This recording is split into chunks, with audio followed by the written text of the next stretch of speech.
Okay, ഇരിക്കാം, എല്ലാവരും ഇരിക്കാം. ഇനി ഈ 2 പോയിൻ്റാണ് നമുക്ക് പറയാനുള്ളത്. അന്ത്യവിധിയും പുതിയ ആകാശവും പുതിയവും. ഇപ്പം എന്തെല്ലാം കഴിഞ്ഞു? ശരീരത്തിൻ്റെ ഉയർപ്പ്, മരണം, തനത് വിധി, സ്വർഗം, ശുദ്ധീകരണ സ്ഥലം, നരകം. അന്ത്യവിധി. അന്ത്യവിധിക്ക് മുൻപായി എല്ലാ മരിച്ചവരുടെയും നീതിമാന്മാരുടെയും നീതിരഹിതരുടെയും ഉത്ഥാനമുണ്ടാകും. നമ്മളത് കേട്ടായിരുന്നു. കബറിടങ്ങളിലുള്ളവരെല്ലാം മനുഷ്യപുത്രൻ്റെ സ്വരം കേൾക്കുകയും നന്മ ചെയ്തവർ ജീവൻ്റെ ഉയർപ്പിനായും തിന്മ ചെയ്തവർ ശിക്ഷാവിധിയുടെ ഉയർപ്പിനായും പുറത്തു വരികയും ചെയ്യുന്ന മണിക്കൂറായിരിക്കും അത്. അപ്പോൾ ക്രിസ്തു തൻ്റെ മഹത്വത്തിൽ സകല മാലാഖമാരോട് കൂടെ വരും. അവിടുത്തെ മുമ്പിൽ എല്ലാ ജനതകളും ഒന്നിച്ച് കൂട്ടപ്പെടും. ഇടയൻ ചെമ്മരിയാടുകളെ കോലാടുകളിൽ നിന്ന് വേർതിരിക്കുന്നത് പോലെ അവൻ അവരെ തമ്മിൽ വേർതിരിക്കും. അവൻ ചെമ്മരിയാടുകളെ തൻ്റെ വലതുവശത്തും കോലാടുകളെ തൻ്റെ ഇടതുവശത്തും നിർത്തും. ഈ ഇടതുവശത്ത് നിർത്തപ്പെട്ടിരിക്കുന്ന കോലാടുകൾ ഇവർ നിത്യശിക്ഷയിലേക്കും, എന്നാൽ വലതുവശത്തുള്ള അവർ നീതിമാന്മാർ നിത്യജീവനിലേക്കും പ്രവേശിക്കും. ഇതാണ് അന്ത്യവിധി. ഓരോ മനുഷ്യരും ദൈവത്തോടുള്ള ബന്ധത്തിൻ്റെ സത്യാവസ്ഥ, സത്യം തന്നെയായ ക്രിസ്തുവിൻ്റെ മുമ്പിൽ ആത്യന്തികമായി വെളിവാക്കപ്പെടും. ഓരോ മനുഷ്യനും തൻ്റെ ഭൗമിക ജീവിതത്തിൽ ചെയ്തതും ഉപേക്ഷിച്ചതുമായ നന്മ അതിൻ്റെ അങ്ങേയറ്റത്തെ അനന്തരഫലങ്ങളോടെ അന്ത്യവിധിയിൽ വെളിവാക്കപ്പെടും. മത്തായിയുടെ സുവിശേഷം 25 ഈ അന്ത്യവിധി. അവിടെ 25:34 വായിക്കാം. 25:34 പറയുന്നത്, അനന്തരം രാജാവ് തൻ്റെ വലതുഭാഗത്തുള്ളവരോട് അരുളിച്ചെയ്യും, എൻ്റെ പിതാവിനാൽ അനുഗ്രഹിക്കപ്പെട്ടവരെ വരുവിൻ, ലോകസ്ഥാപനം മുതൽ നിങ്ങൾക്കായി സജ്ജമാക്കിയിരിക്കുന്ന രാജ്യം അവകാശപ്പെടുത്തുവിൻ. എന്തെന്നാൽ എനിക്ക് വിശന്നു. അതെല്ലാം പറഞ്ഞു. അത് കഴിഞ്ഞിട്ട് വേറെ ഒന്നെന്താ?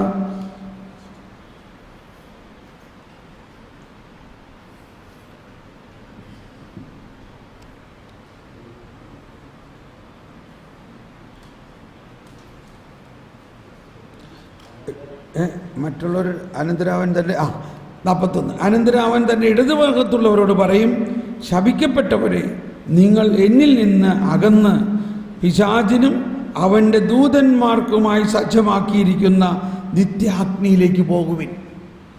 അപ്പോൾ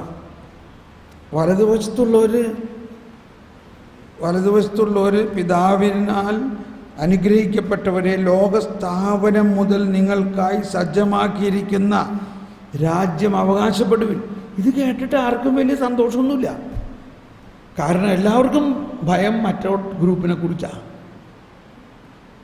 എന്താ മറ്റേ ഗ്രൂപ്പ്? എന്താ? അവൻ എൻ്റെ ഇടതുവശത്തുള്ളവരോട് പറയും, ശപിക്കപ്പെട്ടവരെ. ഇതാണ് എല്ലാവരും പ്രഘോഷിക്കുന്നത്. ശപിക്കപ്പെട്ടവരെ, നിങ്ങൾ എന്നിൽ നിന്ന് അകന്ന് പിശാചിനും അവൻ്റെ ദൂതന്മാർക്കുമായി സജ്ജമാക്കിയിരിക്കുന്ന നിത്യാഗ്നിയിലേക്ക്. ഇത് കേൾക്കുമ്പോൾ പേടിയാകാണ്, ഇല്ലേ? ഇതുണ്ടാവരുത് നമുക്ക്, ഇല്ലേ? പക്ഷെ ഇപ്പം നമ്മൾ ആരാ? അതാണ് പൗലോസ് ലീഗ തെസലോനിക്കക്കാർക്ക്. ഇപ്പം മിനിയാന്നത്തെ ആ പ്രഭാഷണത്തിൽ നിങ്ങൾ ശ്രദ്ധിച്ചായിരുന്നോ? പൗലോസ് ലീഗ തെസലോനിക്കക്കാർക്ക് പറഞ്ഞ കാര്യം ഞാൻ പറഞ്ഞത് ശ്രദ്ധിച്ചായിരുന്നോ?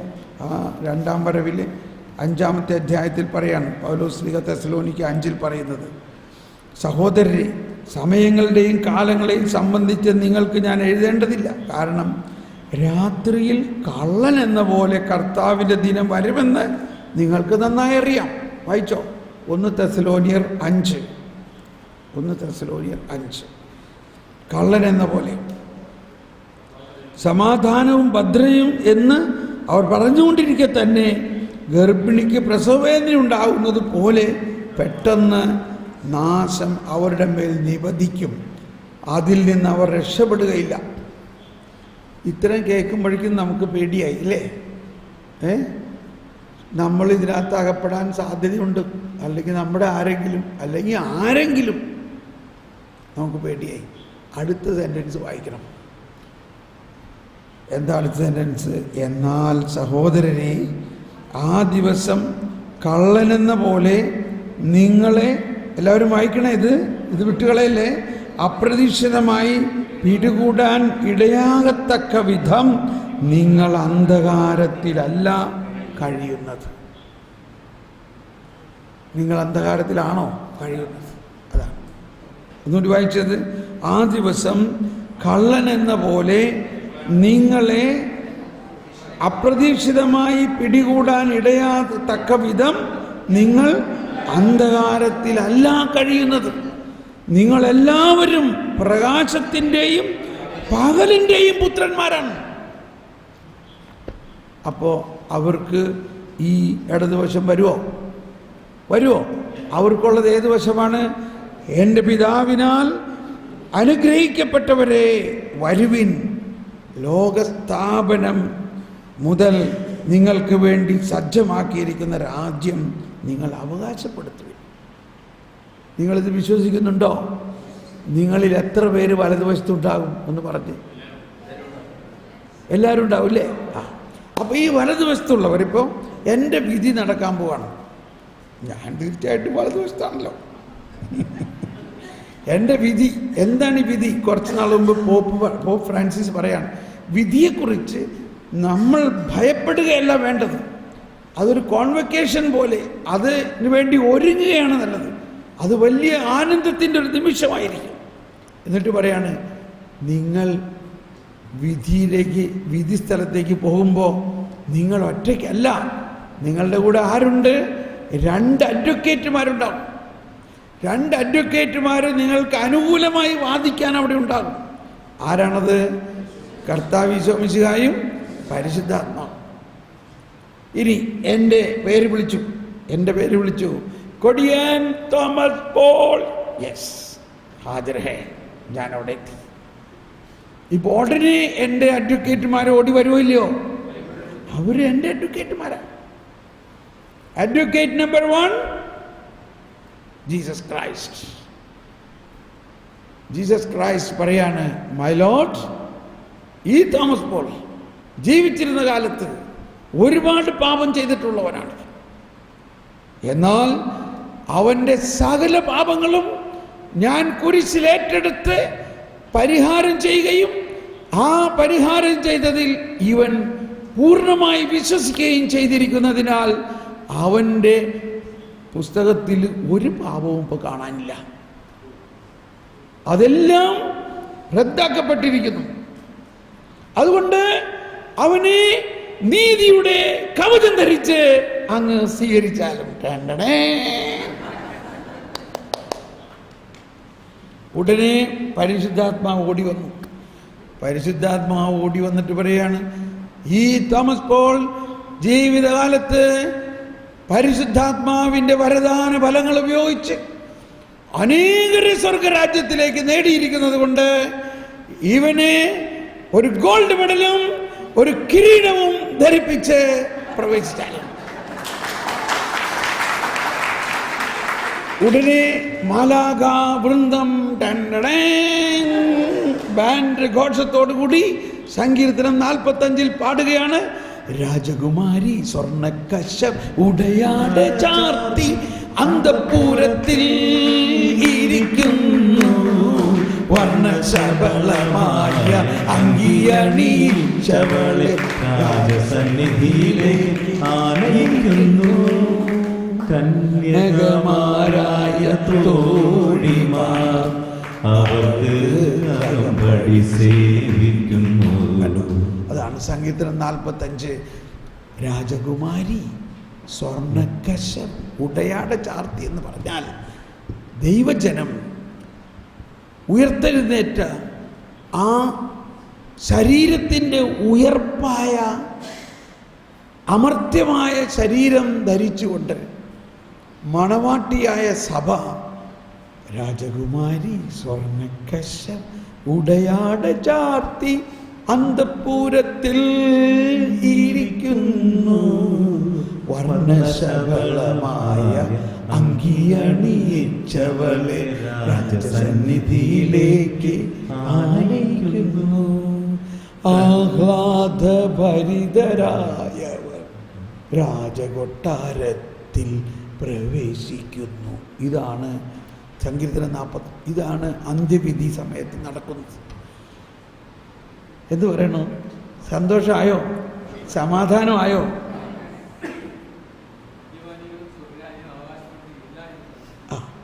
അതാണ് മദ്യപാനികൾ സ്വർഗരാജ്യം അവകാശപ്പെടുത്തില്ല എന്ന് പറയുന്നത്.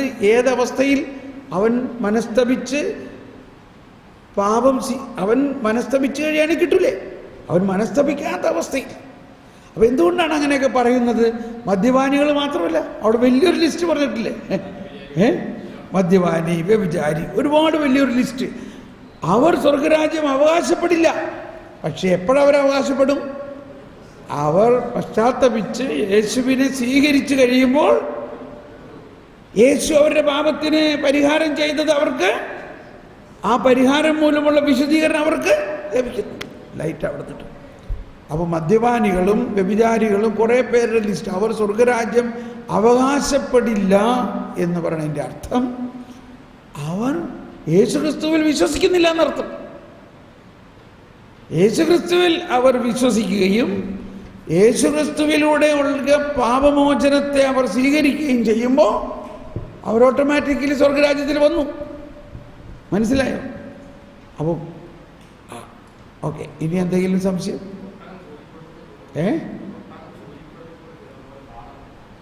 ഒട്ടകം സൂചിക്കുഴയിലൂടെ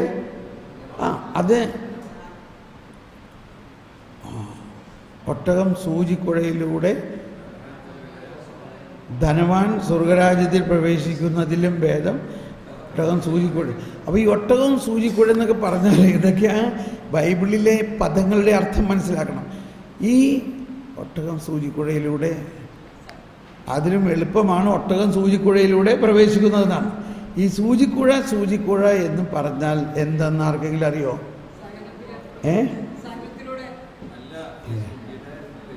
സൂചിയുടെ കുഴയാണ് അല്ലേ? എന്താ അവിടെ പറയാൻ സിസ്റ്റർ എന്താ പറയണ്ടേ?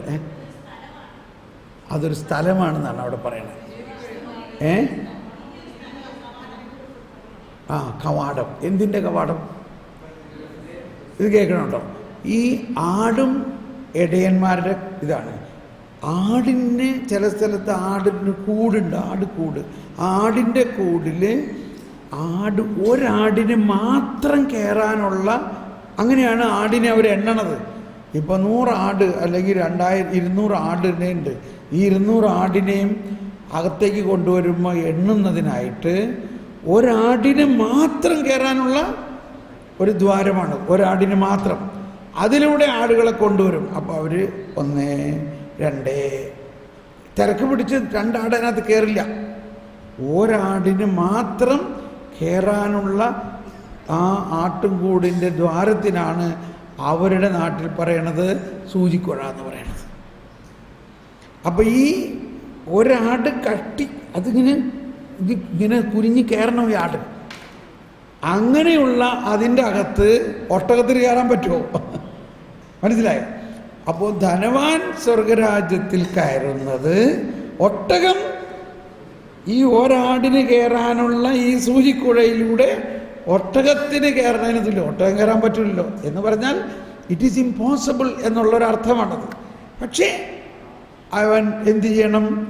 അവൻ കർത്താവിനെ സ്വീകരിച്ച് യേശുവിനെ സ്വീകരിച്ച് പശ്ചാത്തപിക്കുമ്പോൾ അവന് കയറാൻ പറ്റും. ഇപ്പോൾ ഞാനൊരു സ്ഥലത്ത് അങ്ങനെ ഒരു കാര്യം പറഞ്ഞിട്ട്, ഇപ്പോൾ സഖ്യവൂസിൻ്റെ വീട്ടിലേക്ക് യേശു പോകാണ്. എല്ലാവരും പറഞ്ഞു ഈ സഖ്യവൂസ് ധനികനാണെന്ന് എല്ലാവർക്കും അറിയാം. ഈ ധനികൻ്റെ വീട്ടിൽ യേശു എങ്ങനെ പോണേ? അപ്പോൾ അവിടെ മത്തായിയും പത്രോസും ഒക്കെ ഉണ്ട്. മത്തായി പറയാണ്, ഞാനും പണ്ടിങ്ങനെയൊക്കെ ആയിരുന്നു, പക്ഷേ യേശുവിനെ അറിഞ്ഞു കഴിഞ്ഞോടുകൂടി എന്നെ പാടെ മാറി. മത്തായിയുടെ ഒരു സാക്ഷ്യം പോലെ അവതരിപ്പിച്ചിരിക്കുകയാണ്. ഞാനും പണ്ട് ചുങ്കക്കാരനും ധനികനുമായിരുന്നു, ആരെപ്പോലെ? ഈ സഖ്യവൂസിനെ പോലെ.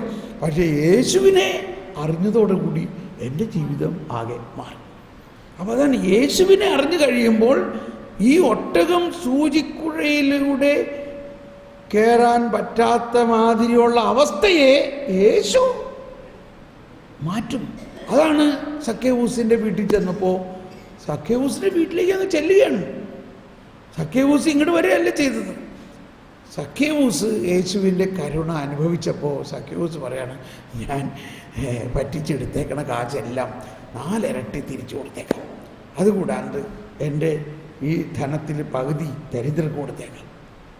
കണ്ടോ? അപ്പോൾ കർത്താവ് പറഞ്ഞു,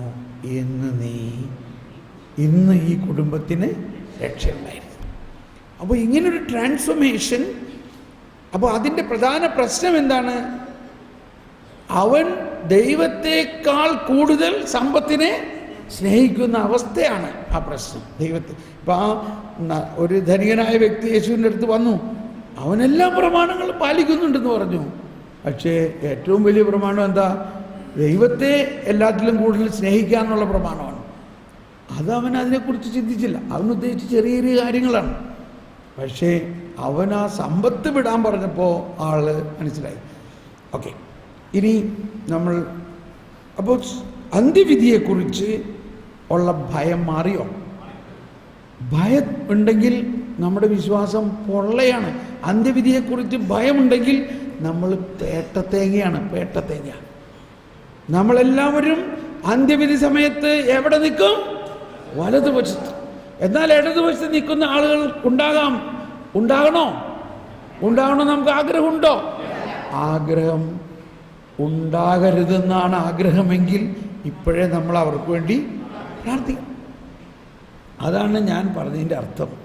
ശുദ്ധീകരണ സ്ഥലത്തിലെ ആത്മാക്കൾക്ക് വേണ്ടി പ്രാർത്ഥിക്കേണ്ടെന്നല്ല, നമ്മൾക്ക് അതിനേക്കാൾ കൂടുതൽ തീഷ്ണത ഈ ഇടതുവശത്ത് നിൽക്കാൻ സാധ്യതയുള്ള ആത്മാക്കൾക്ക് വേണ്ടി നമ്മൾ ഇപ്പോഴേ പ്രാർത്ഥിക്കുമ്പോൾ, ഈ കൊച്ചു ത്രേസ്യ പ്രാർത്ഥിച്ചപ്പോൾ ട്രിപ്പിൾ മർഡറർ പ്രിൻസിക്ക് ആ ഗില്ലറ്റിൽ തല വയ്ക്കുന്നതിൻ്റെ തൊട്ട് മുൻപ് മാനസാന്തരം ഉണ്ടായി എന്ന പോലെ സാധിക്കും. ഇനിയാണ് ഇതും കൂടി കഴിഞ്ഞിട്ട് നമുക്ക് വേണമെങ്കിൽ ബ്രേക്ക് എടുക്കാം. പുതിയ ആകാശം, പുതിയ ഭൂമി. അപ്പോൾ ഇതാണ് വളരെ നിഗൂഢമായിട്ടുള്ള ഒന്ന്, മനസ്സിലാക്കാൻ ഏറ്റവും ബുദ്ധിമുട്ടുള്ള ഒരു കാര്യമാണ്. പക്ഷേ നമ്മൾ പരിശ്രമിക്കുക, പരിശുദ്ധാത്മാവിനോട് പ്രാർത്ഥിക്കുക. സമയത്തിൻ്റെ പരിസമാപ്തിയിൽ ദൈവരാജ്യം അതിൻ്റെ പൂർണ്ണതയിൽ എത്തും. സാർവത്രിക വിധിക്ക് ശേഷം ഇപ്പം ഈ എൻ്റെ പിതാവിൻ്റെ അനുഗ്രഹിക്കപ്പെട്ടവരെ നിങ്ങൾക്ക് വേണ്ടി ഒരുക്കിയിരിക്കുന്ന ദേശം സ്വന്തമാക്കുവനെന്ന് പറഞ്ഞിട്ട് അവരെവിടേക്കാണ് പോകുന്നത്? അവരെ പുതിയ ആകാശം പുതിയ ഭൂമിയിലേക്ക് അവർ വരുന്നത്. അവർ പുതിയ ആകാശം പുതിയ ഭൂമി. ഇതൊക്കെ ഈശോയുടെ ജനനത്തിന് 1000 വർഷങ്ങൾക്ക് മുമ്പ് എഴുതിയ സങ്കീർത്തനത്തിൽ പാടുന്നതാണ്. എന്താണ്? പണിയുന്നോർ ചിതറിയൊരു ഇസ്രായേൽ ജനതതിയെ നാഥൻ വീണ്ടും ചേർക്കുന്നു. പണിയുന്നോർ ശ്ലേം നഗരിയവൻ കരുണാവാരിധിയവനല്ലോ. ഞങ്ങളുടെ നാട്ടിൽ ഒരുപാട് യഹൂദന്മാരുണ്ടായിരുന്നതാണ്. ചേന്നമംഗലം എന്ന് പറയും. ഞാൻ ചെറുപ്പത്തിലെ കണ്ടിട്ടൊക്കെ ഉണ്ട് കേട്ടോ. അവരെ നിങ്ങൾ തമ്മിൽ വീട്ടിലൊക്കെ അവർ വരുമായിരുന്നു. അവരെല്ലാം കേരളം വിട്ടു പോയി. എന്തുകൊണ്ടാണ് അവർ വിട്ടുപോയേക്കണേ? അവർ പറഞ്ഞു, ഞങ്ങളൊക്കെ ജെറൂസലേമിൽ ചെല്ലണം. എന്തുകൊണ്ടാണ്? ചിതറിയൊരു ഇസ്രായേൽ ജനതയെ നാഥൻ വീണ്ടും ചേർക്കുന്നു, പണിയുന്നോർ ശ്ലേം. അപ്പൊ അവർ ചിന്തിക്കുന്നത് എല്ലാ ഇസ്രായേൽക്കാരും ഈ ജെറൂസലേമിൽ എത്തണം. ഫിസിക്കലി അവരവിടെ എത്തണം. എന്നാൽ ഈ പുതിയ ജെറൂസലേം എന്ന് പറയുന്നത് ഒരു ജിയോഗ്രാഫിക്കലായിട്ടുള്ള ഒരു സ്ഥലമല്ല. അതൊരു ആത്മീയമായ ഒരു സ്വർഗീയമായ അവസ്ഥയാണത്. കണ്ടോ, എത്ര നാൾ മുമ്പ് പാടുന്നതാണ്. അതാണ് നമ്മൾ ഇന്നും കുർബാനയിലെല്ലാം പാടുന്നത്. കുർബാനയിൽ എവിടെ പാടുന്നത്?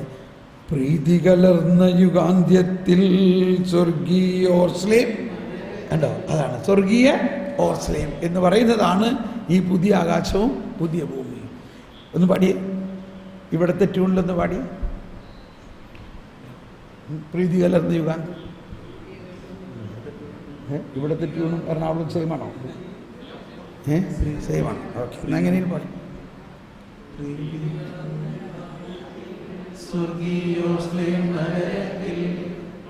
അകമാരുത്തുവലം അപ്പോൾ ഇതൊക്കെ പാടുമ്പോൾ എന്താ നമ്മൾ വിചാരിക്കേണ്ടത്? അതാണ് ഈ സ്വർഗീയ ഓർസ്ലേമിനെ കുറിച്ചുള്ള ഒരവബോധമുണ്ടെങ്കിൽ ഈ കുർബാന എന്ന് പറയുന്നത് ഇവിടെയുള്ള ഒരു ആരാധന മാത്രമല്ല, സ്വർഗം മുഴുവനുമുള്ള ആരാധനയും സ്വർഗീയ ഓർസ്ലേമിൽ എത്തുന്ന ആ ഒരു ലക്ഷ്യത്തെ വെച്ചുകൊണ്ടുള്ള ആരാധനയാണ്. അപ്പോൾ പുതിയ ആകാശം പുതിയ ഭൂമിയെക്കുറിച്ച് ഒരുവിധം നല്ലൊരു കാഴ്ചപ്പാടുണ്ടാകണമെങ്കിൽ ഈ പഴയതെല്ലാം നമ്മളിൽ നിന്ന് പോകണം, പഴയത് പോകണം ശരിക്കും. ഇപ്പോൾ പെട്ടെന്നൊരു കാര്യം കൂടി പറഞ്ഞോട്ടെ, എന്നിട്ട് നമുക്ക് അങ്ങോട്ട് പോകാം. ഈ അന്ത്യവിധിയെക്കുറിച്ച് ആ എപ്പിസോഡുകൾ നിങ്ങൾ കേട്ടാൽ നല്ലതാണ്, വീണ്ടും വരും. അതിനകത്ത് കുറേ കാര്യങ്ങൾ ഞാൻ വിവരിച്ചിട്ടുണ്ട്. അതെല്ലാം ഒരുപാട് സമയം പഠിച്ചെടുത്തിട്ടുള്ളതാണ്. നമ്മൾക്ക് സാധാരണ ഇവിടെ ഉണ്ടാകുന്ന ഒരു തിക്കുമുട്ട് പല സ്ഥലത്ത് പറഞ്ഞിട്ടുണ്ട്. ഈ കർത്താവ് വീണ്ടും വരുന്ന സമയത്ത് ആകാശം ഇരുളും, സൂര്യനും ചന്ദ്രനും ഇരുളും, എല്ലാം രൂപരഹിതമാകും, എല്ലാം ഇടിഞ്ഞു പൊളിഞ്ഞ് വീഴും. അപ്പോൾ ആ ഒരു പടത്തിൽ കാണിച്ചേക്കണ എന്താ? ആ സുനാമിയുടെ കാലത്തെ പടവും എല്ലാം ഈ ഭൂമി മുഴുവനും തരിപ്പണമാകുന്നതാണ് കാണിച്ചേക്കുന്നത്. അങ്ങനെയല്ല അതിൻ്റെ അർത്ഥം. ഇതെല്ലാം അക്ഷരാർത്ഥത്തിലല്ല മനസ്സിലാക്കേണ്ടത്. കള്ളനെ പോലെ വരും എന്നുള്ളത് അക്ഷരാർത്ഥത്തിലാണോ മനസ്സിലാക്കേണ്ടത്? എന്താ കള്ളനെ പോലെ വരും എന്ന് പറഞ്ഞതിൻ്റെ അർത്ഥം? കള്ളനെ പോലെ വരും എന്ന് പറഞ്ഞതിൻ്റെ അർത്ഥം അപ്രതീക്ഷ. അവിടെ പറഞ്ഞിട്ടുണ്ട്. അപ്പോൾ 2 പേർ ധാന്യം പൊടിക്കുന്നവരുണ്ടാവും, ഒരാൾ എടുക്കപ്പെടും, ഒരാൾ ഉപേക്ഷിക്കപ്പെടും. 2 പേർ ഒരു കിടക്കയിൽ കിടക്കുമ്പോൾ അതിനകത്ത് ഒരാൾ എടുക്കപ്പെടും. അപ്പോൾ ഇതിൻ്റെ എല്ലാം അർത്ഥം മനസ്സിലാക്കേണ്ടത്, വീണ്ടും ക്ഷമിക്കണേ, ഇതെല്ലാം ഫരിസേയരോടും കൂടിയായിട്ടാണ് പറഞ്ഞിരിക്കുന്നത്. ഈ 2 പേരെന്ന് പറഞ്ഞാൽ ഒരാൾ ഫരിസേയരുടെ നീതിയിൽ നടക്കുന്നവനും മറ്റൊരാൾ ക്രിസ്തുവിൻ്റെ നീതിയിലുള്ളവരായിരിക്കും. പക്ഷെ സമൂഹത്തിൽ ഇവർ 2 പേരും ഒരുമിച്ച് ജീവിക്കുന്നവരാണ്. നമ്മുടെ നാട്ടിലിങ്ങനെ തന്നെയാണ് ഇപ്പോഴും. അപ്പോൾ ക്രിസ്തുവിൽ വിശ്വസിച്ച് ക്രിസ്തുവിൻ്റെ നീതിയിൽ ജീവിക്കുന്നവൻ, അവനെ സംബന്ധിച്ച് വിധിയില്ല, മറ്റവനെ സംബന്ധിച്ചാണ് വിധിയുള്ളത് എന്ന പോലെയാണ്. ഇനി ഞാൻ പറയാൻ പോകുന്നത്, സൂര്യൻ ഇരുളും, ചന്ദ്രൻ രൂപരഹിതമാകും, നക്ഷത്രങ്ങൾ പ്രകാശമില്ലാത്തതാകും. ശ്രദ്ധിക്കണേ, നമ്മളുടെ നാട്ടിൽ സ്ട്രീറ്റ് ലൈറ്റ് ഉണ്ടല്ലോ, പാല സെൻട്രൽ റോട്ടിൽ സ്ട്രീറ്റ് ലൈറ്റ് ഉണ്ട് ഇല്ലേ? ഇപ്പോൾ രാത്രി ഇപ്പോൾ പോവുകയാണെങ്കിൽ നല്ല പ്രകാശമായിരിക്കും ഇല്ലേ? നല്ല നിയോൺ ലാമ്പുകളുടെ പ്രകാശം. ഈ സ്ട്രീറ്റ് ലൈറ്റ് ഓഫ് ചെയ്യുന്ന ആൾ, അല്ലെങ്കിൽ ഓട്ടോമാറ്റിക് സ്വിച്ച് ഉണ്ടാകാം, അല്ലെങ്കിൽ ഒരു ഇലക്ട്രീഷ്യൻ രാവിലെ വന്ന് ഓഫ് ചെയ്യാനുള്ള ഡ്യൂട്ടി ഉണ്ടാകും. അയാൾ ഒരു ദിവസം ഇത് മറന്നുപോയി വിചാരിച്ചു. അയാൾ രാവിലെ ഇത് ഓഫ് ചെയ്തില്ല. സൂര്യൻ ഉദിച്ചു, രാവിലെ ഒരു 8 മണിയായപ്പോൾ നല്ല സൂര്യപ്രകാശം. സ്ട്രീറ്റ് ലൈറ്റ് എല്ലാം ഓണാണ്. പക്ഷേ ഈ സ്ട്രീറ്റ് ലൈറ്റ് ഓണായാലും അതിനെ അറിയുപോലുമില്ല. അങ്ങനെ ഒരു ലൈറ്റ് ഉണ്ടെന്നേ നമുക്ക് തോന്നില്ല. എന്തുകൊണ്ടാണ്? അതിനേക്കാൾ വലിയ ഒരു പ്രകാശം ഉദിച്ചിരിക്കുന്നത് കൊണ്ട്. മനസ്സിലായോ? അപ്പോൾ കർത്താവ് ഈശോ മിശിഹ വീണ്ടും വരും, ഉജ്ജ്വല പ്രകാശത്തോടെ, സൂര്യനെ വെല്ലുന്ന പ്രകാശത്തോടെ വരുമ്പോൾ സൂര്യൻ ഈ സ്ട്രീറ്റ് ലൈറ്റ് മാതിരിയാവും. സൂര്യൻ ഉണ്ടാവും അവിടെ, പക്ഷെ സൂര്യൻ്റെ പ്രകാശത്തേക്കാൾ വെല്ലുന്ന ഒരു പ്രകാശം വരുമ്പോൾ സൂര്യൻ്റെ പ്രകാശം കാണാതെ ആവും. ചന്ദ്രന് ഒട്ടും കാണില്ല, നക്ഷത്രങ്ങളെ പിന്നെ പറയേ വേണ്ട. ഇത് വിശുദ്ധ ഹിലാരിയോസിൻ്റെയും വിശുദ്ധ വിശുദ്ധ അഖീനോസിൻ്റെ എല്ലാം ഇതേ ഇൻ്റർപ്രിറ്റേഷൻ തന്നെയാണ്. ആ ഭാഗങ്ങളിലെല്ലാം പറയുന്ന ഭാഷ അപ്പോക്കാലിപ്റ്റിക് ലാംഗ്വേജ് എന്ന് പറയും. അത് അക്ഷരാർത്ഥത്തിലല്ല എടുക്കേണ്ടത്. അത് ചില ആശയങ്ങളെ പ്രകടമാക്കാൻ ഉപയോഗിച്ചിരിക്കുന്ന ഒരു ശൈലിയാണത്. ഇപ്പം ഇത് പറയുമ്പോഴാണ്, ഇവിടെ പന്തക്കോസ്തക്കാരെങ്കിലും ഉണ്ടോ? അവർ പറയും വള്ളിയും പുള്ളിയും. അപ്പം അതാണ് ഈ വള്ളിയും പുള്ളിയും ഫരിസേയരുടെ നിയമമാണ്. വള്ളിയും പുള്ളിയും വിടാണ്ട് നിയമം പാലിക്കണം. പക്ഷേ ക്രിസ്തുവിൻ്റെ നിയമം ഹൃദയത്തിൽ അതിൻ്റെ സാരാംശമാണ് എടുക്കേണ്ടത്. അപ്പോൾ ഇങ്ങനെ ഈ രീതിയിൽ ഈ അന്ത്യവിധിയെക്കുറിച്ചുള്ള ഒരുപാട് കാര്യങ്ങൾ പഠിക്കുമ്പോൾ അതിനെ അക്ഷരാർത്ഥത്തിൽ എടുക്കാതെ ദൈവരാജ്യം, വീണ്ടും എന്താണ് ദൈവരാജ്യം എന്ന അച്ചുതണ്ടിൽ, ദൈവനീതി എന്ന അച്ചുതണ്ട്, ദൈവം സ്നേഹമാണ്, കരുണയാണ്, സമാധാനമാണ്. ദൈവം ആരാണ്? സമാധാനമാണ്. അപ്പോൾ ഇപ്പോൾ ഒന്നും കൂടി മനസ്സിലാക്കണം. ഇത് മരിച്ച ആളുകളുടെ അവസ്ഥകളാണ് നമ്മളിപ്പോൾ പറഞ്ഞത്. ഇവിടെ ഭൂമിയിൽ അന്ന് ജീവിച്ചിരിക്കുന്നവർ എന്ത് സംഭവിക്കും? അവർ കണ്ണു ചിമ്പുന്ന പോലെ രൂപാന്തരപ്പെടും. അവർ രൂപാന്തരപ്പെട്ട് ഇപ്പൊ വേറൊരു കാര്യം മനസ്സിലാക്കണം. ഇതൊക്കെ നമ്മൾ ചിന്തിക്കുമ്പോൾ നമ്മുടെ മനസ്സിൽ കാണുന്നത് ഇന്നത്തെ ലോകത്തിൻ്റെ അവസ്ഥയാണ് കാണുന്നത്. എന്നാൽ എപ്പോഴാണ് ഇത് സംഭവിക്കാൻ പോകുന്നത്? രാജ്യത്തിൻ്റെ ഈ സുവിശേഷം ലോകം മുഴുവനും പ്രഘോഷിക്കപ്പെട്ട് കഴിഞ്ഞതിന് ശേഷമേ ഇത് ഉണ്ടാവുള്ളൂ. അപ്പൊ എന്താവും? അപ്പൊ ഈ ലോകത്തിലുള്ള എല്ലാ ജാതി മതസ്ഥരും യേശുവിനെ നാഥനും രക്ഷകനുമായി സ്വീകരിക്കുകയും യേശുവിലൂടെയുള്ള വീണ്ടും ജനനത്തിന്റെ അനുഭവത്തിലൂടെ കടന്നു പോവുകയും ഈ എല്ലാ BJP-ക്കാരും ശിവസേനക്കാരും ഹിന്ദുക്കളും മുസ്ലിങ്ങളും IS-കാരും എല്ലാവരും യേശുവാണ് ഞങ്ങളുടെ നേതാവ്, യേശുവാണ് ഞങ്ങളുടെ രാജാവ്, യേശുവേ സ്തോത്രം എന്ന് പറയുകയും അവരെല്ലാവരും രൂപാന്തരീകരിക്കുകയും യേശയ്യ 11:9 പറഞ്ഞിരിക്കുന്ന പോലെ എൻ്റെ വിശുദ്ധഗിരിയിൽ ഒരക്രമവും പിന്നെ ഉണ്ടാകില്ല, സമുദ്രം ജലം കൊണ്ടെന്ന പോലെ ഭൂമി മുഴുവൻ കർത്താവിനെ കുറിച്ചുള്ള അറിവ് കൊണ്ട് നിറയും. ഇങ്ങനെ ഒരു കാലഘട്ടം വന്നതിന് ശേഷമാണ് ഈ അന്ത്യം ഉണ്ടാകുള്ളൂ. ഇപ്പൊ ശരിക്കും സമാധാനമായില്ലേ? ഇത് വരുമോ? ഇത് വരുമെന്ന് വിശ്വസിക്കുന്നവരെന്ന് കരമുയർത്തിയേ, ഒന്ന് ഉച്ചത്തിലേറ്റ് പറഞ്ഞേ, രാജ്യത്തിന്റെ ഈ സുവിശേഷം ലോകം മുഴുവൻ പ്രഘോഷിക്കപ്പെടും സാക്ഷ്യത്തിനായി, അതിനുശേഷം അന്ത്യമാഗതമാകും. സമുദ്രം ജലം കൊണ്ടെന്ന പോലെ ഭൂമി മുഴുവനും ദൈവത്തെക്കുറിച്ചുള്ള ജ്ഞാനം കൊണ്ട് നിറയും. Praise the Lord. ഇത് രണ്ടും പാരലലാണ്, ഇത് രണ്ടും ഒരേ ആശയമാണെന്ന് മനസ്സിലാക്കണം. അപ്പം അങ്ങനെ ഒരു കാലഘട്ടം ഉണ്ടാകണമെന്നുണ്ടെങ്കിൽ നമ്മൾ എന്ത് ചെയ്യണം? നമ്മൾ എന്ത് ചെയ്യണം? സുവിശേഷം പ്രഘോഷിക്കണം. സുവിശേഷം എന്ന് പറഞ്ഞാൽ എന്താ? നമ്മൾ ഇപ്പോൾ പറയുന്ന ഈ കരുണയുടെ, നീതിയുടെ സദ്വാർത്ത. ഫരിസേയരും നിയമജ്ഞനും പറഞ്ഞിരുന്നത് സുവിശേഷമല്ല.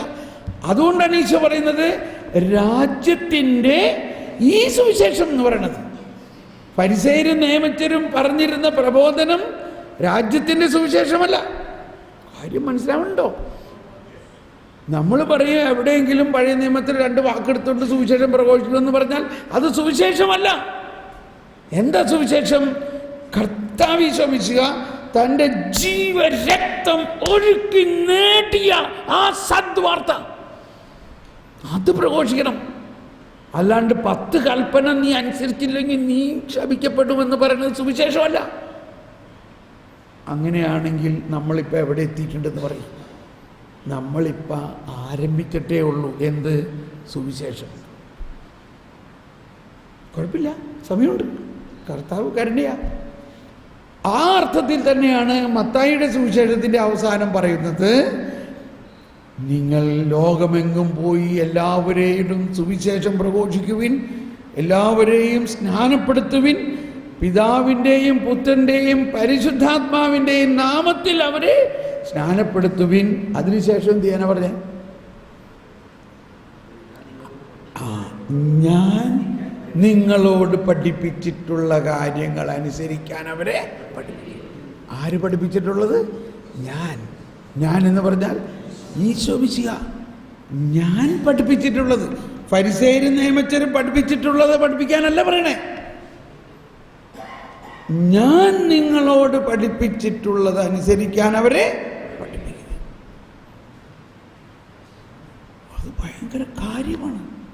ഓക്കെ, അപ്പോൾ ഇപ്പോൾ ക്ലിയർ ആയില്ലേ? കുറേ കൂടി ക്ലിയർ ആയില്ലേ? അന്ത്യവിധിയെ സംബന്ധിച്ച് ഇപ്പോൾ ഒരുവിധമായി. നമ്മളിവിടെ നിലവിലുള്ള ആളുകൾ രൂപാന്തരപ്പെടും. ഈ അതിനുശേഷം ആണ് പുതിയ ഓർസ്ലേം പ്രീതി കലർന്ന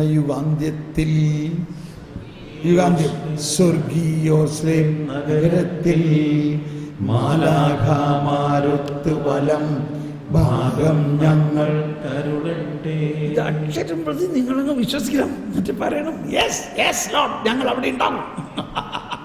കുർബാന കഴിയുമ്പോൾ എന്ത് പറഞ്ഞിട്ട് പോകണം? നമുക്ക് അവിടെ കാണാം.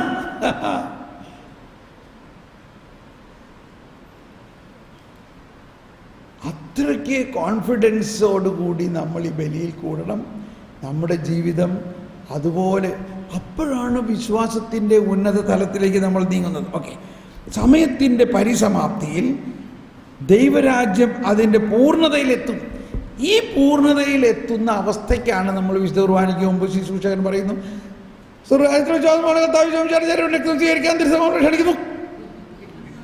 എന്ന് പറയുന്നത് ഈ അവസ്ഥാവിശേഷത്തിലാണ്.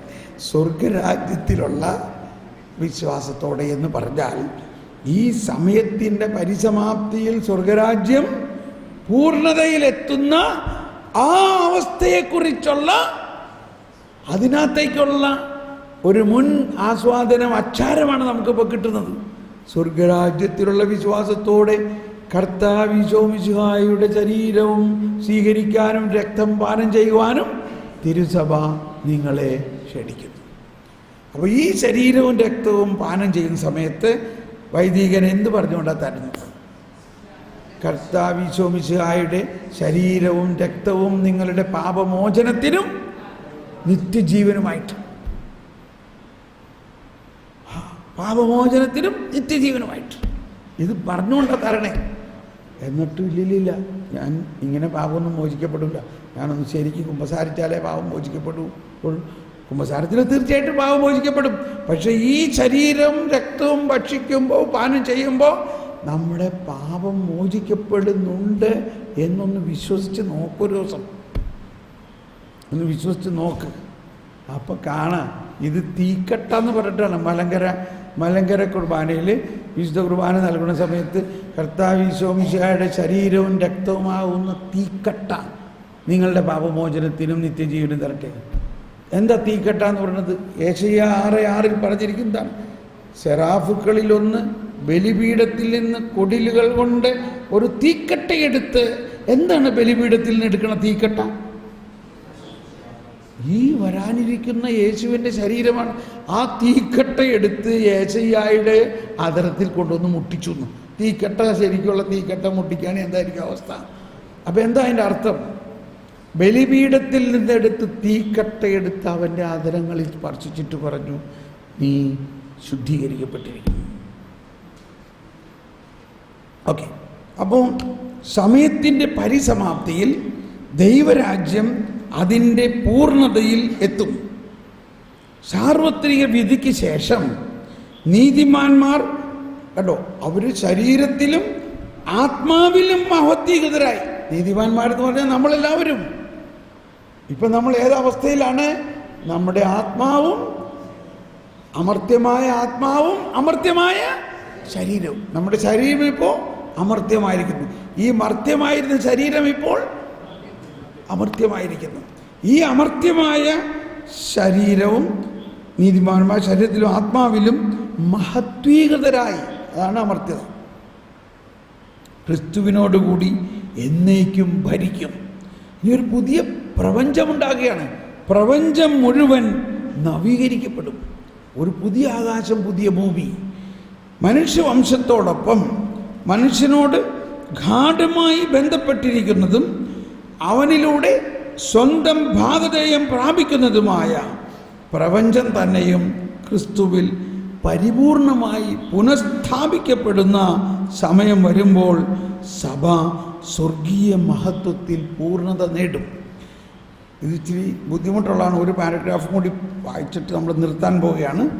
മനുഷ്യവംശത്തെയും ലോകത്തെയും രൂപാന്തരപ്പെടുത്തുന്ന നിഗൂഢാത്മകമായ ഈ നവീകരണത്തെ വിശുദ്ധ ഗ്രന്ഥം പുതിയ ആകാശം പുതിയ ഭൂമി എന്ന് വിളിക്കുന്നു. സ്വർഗത്തിലും ഭൂമിയിലുമുള്ള എല്ലാ വസ്തുക്കളും ക്രിസ്തുവിൽ പുനഃപ്രതിഷ്ഠിക്കാനുള്ള ദൈവത്തിൻ്റെ പദ്ധതിയുടെ സുനിശ്ചിതമായ സാക്ഷാത്കാരമായിരിക്കും അത്. ഈ പുതിയ പ്രപഞ്ചത്തിൽ സ്വർഗീയോർസ്ലേമിൽ ദൈവത്തിൻ്റെ വാസസ്ഥലം മനുഷ്യരുടെ കൂടെ ആയിരിക്കും. അവിടുന്ന്, ഇതാണ് വെളിപാടിൽ പറഞ്ഞിരിക്കുന്നത്, അവിടുന്ന് അവരുടെ മിഴികളിൽ നിന്ന് കണ്ണുനീർ മുഴുവനും തുടച്ചു കളയും. പിന്നീട് മരണമുണ്ടായിരിക്കുകയില്ല, വിലാപമോ കരച്ചിലോ വേദനയോ ഉണ്ടാവുകയില്ല. എന്തെന്നാൽ പഴയതെല്ലാം കടന്നുപോയി.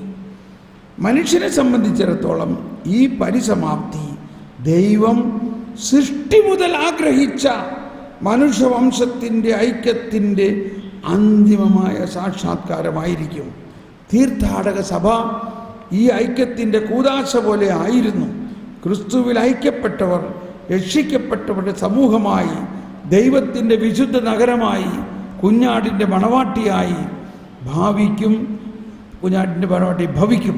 ഭൂമിയിലുള്ള സമൂഹത്തെ നശിപ്പിക്കുകയോ മുറിപ്പെടുത്തുകയോ ചെയ്യുന്ന പാപത്താലോ കറയാലോ സ്വാർത്ഥ സ്നേഹത്താലോ അവൾ വ്രണിതയാവുകയില്ല.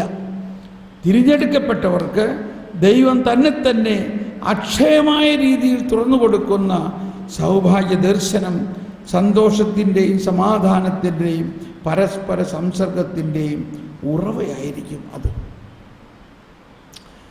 ഇത് കേൾക്കാൻ ചെവിയുള്ളവർ കേൾക്കട്ടെ. ഇത് മുഴുവനും മനസ്സിലായില്ലെങ്കിലും ഒരു ഏകദേശ രൂപം കിട്ടി. സംഭവം അത്ര അപകടമൊന്നുമല്ല.